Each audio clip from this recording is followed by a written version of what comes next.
नमस्कार. मनाचा आरसा या शृंखलेतील 10व्या भागात आपले स्वागत. आत्ताचा क्षण जगायला शिकणे आवश्यक आहे. Mindfulness, to be in the moment, be present असे संदेश सध्या जागोजागी आपल्याला वाचायला आणि ऐकायला मिळतात. पण वास्तवात हे कसे शक्य आहे याविषयी आजच्या भागात आपण मनाच्या आरशातून बघणार आहोत.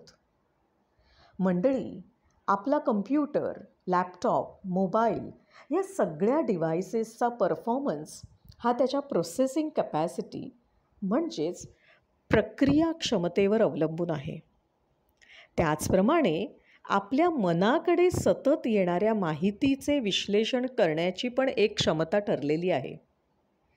आपल्या मनामध्ये वर्षाचे 12ही महिने, दिवसाचे 24 तास, प्रत्येक सेकंदाला माहिती येत असते. म्हणजे आत्ता ह्या क्षणाला तुमचे कान माझा आवाज ऐकत आहेत, त्याच वेळेला तुमच्या डिव्हाइसवर इतर ॲप्समधून वेगवेगळ्या मेसेजेसचे नोटिफिकेशन येत आहे. एकीकडे आपले मन त्याचीही दखल घेत आहे.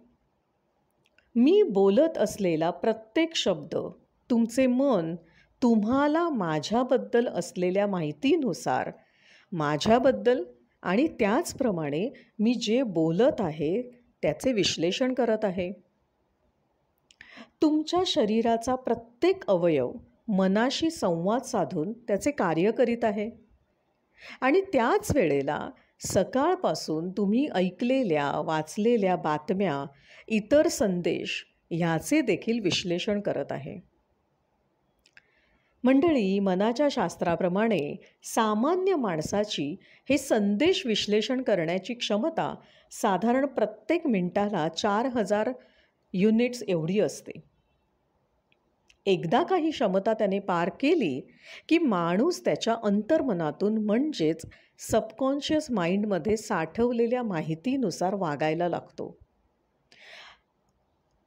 आणि मग आपले आचरण, एखाद्या प्रसंगाचा अनुभव घेणं, त्यातून निष्कर्ष काढणं हे अंतर्मनातून कार्यान्वित होते.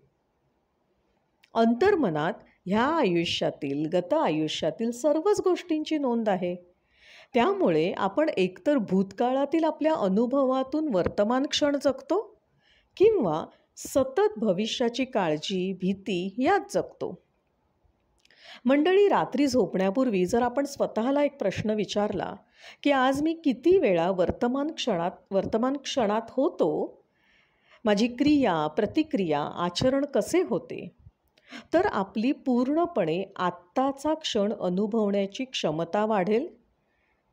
म्हणजेच काय, मन आणि शरीर यांचा समन्वय व्हायला लागेल आणि आयुष्य खऱ्या अर्थी आत्ताचे क्षण अनुभवायला लागेल. आणि इथून मग आपला प्रवास जागरूक आणि निर्भय मनाने स्वतःला मान्य करून आजूबाजूचे जग जसे आहे तसे मान्य करून परमानंदाच्या अनुभूतीकडे कूच करेल. धन्यवाद.